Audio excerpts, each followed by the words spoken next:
Hi, Dr. Tracy Tyson, board certified general pediatrician and public health advocate, and I wanted to talk about adverse childhood experiences.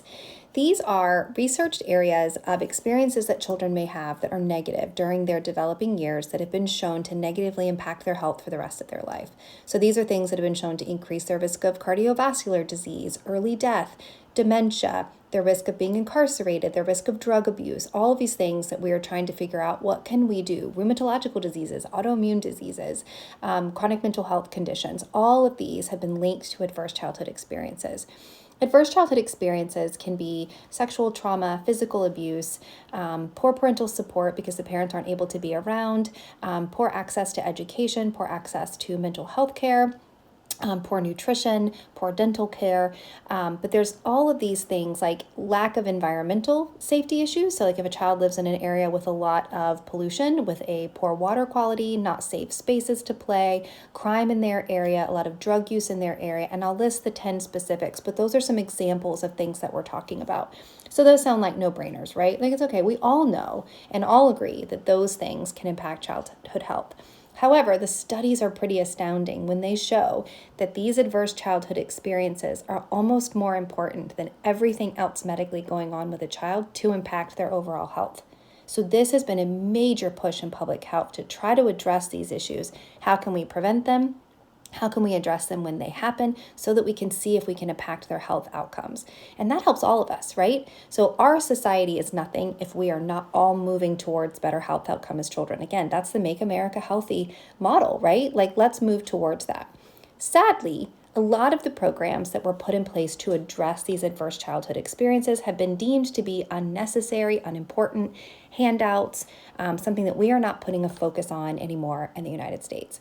That is devastating to public health, child advocates, and to our children. And these are things I don't think most people realize that that's what's happening. I don't think this is a partisan issue. I think this is just poor communication. I think we all want the same things for our kids. We just don't know what is the best way to go about it.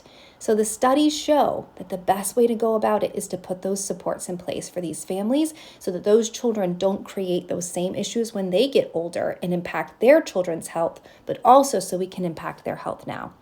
So while that is depressing, right, because we thought we had a chance, we're moving forward and we're still trying. Some of these things are still going. People are supporting them, public. I have a program in my office called Dulce, which has been absolutely shown to improve social determinants of health and has been shown to increase the health of the children when they get older by working with the families in the first 6 months to create healthy, strong families. We lost a lot of funding and support with that for the Big Beautiful Bill, but we have made up for it by some private funding. And so right now, we're working on it. So those of us in the trenches, and you can get involved, I'll put some links down below with some areas that you can get involved in as well. But what does that mean for us every day individually? There was some other studies that showed that positive childhood experiences could help negate or take off adverse childhood experiences. So if a child's coming in like this, with 10 adverse childhood experiences, if you give them 15 positive childhood experiences, it can make a huge dent and actually take away some of the health risk to that child. That is really good news. That means we have a lot more impact than we thought we did. So what are some things that you can do as an individual, and what groups could you join? I'll put some groups down below that are doing some amazing work in this so you don't have to reinvent the wheel.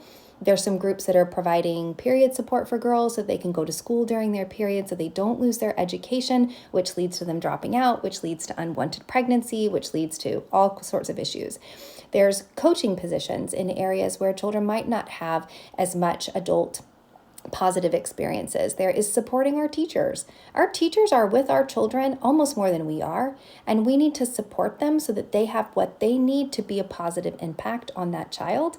And so giving them what they need in life, which is adequate resources themselves, can help them provide this to children. If you are just out in public, right? Like what can you do every single day as like a little random act that if you are intentional with it, I believe we can make a difference.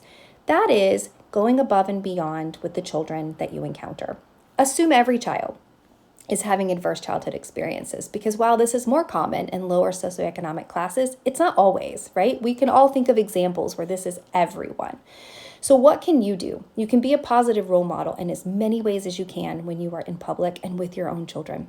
So if we send our own children out into the world as people who make a difference and are kind to people and understand people, and they're not participating in bullying, they're not spreading bullying, and we address it when they are, then that is also a positive childhood experience. But when you directly interact with a child, just be kind.